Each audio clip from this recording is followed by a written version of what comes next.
Hey everyone, welcome to Sweet Spot.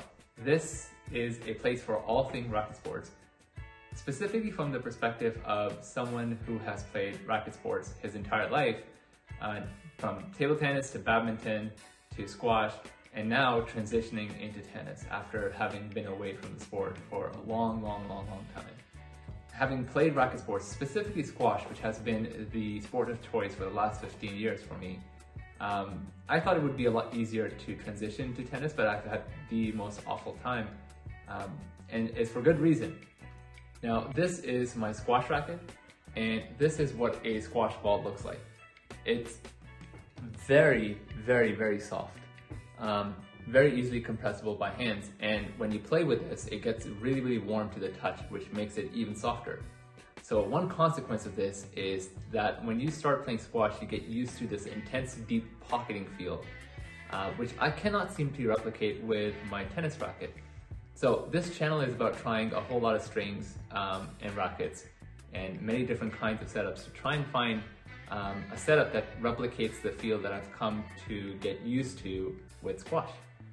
So just a note, my current racket of choice is the Bolt 98 Lite V1.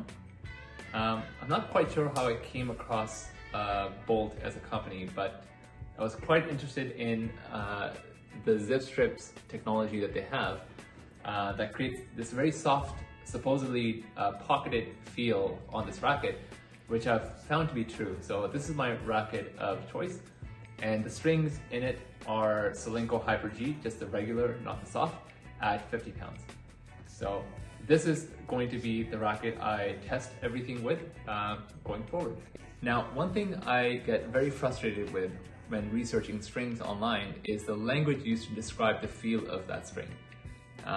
Having played racket sports for 15, 20 plus years, I still don't quite know what a crisp feel from a racket or a string really means.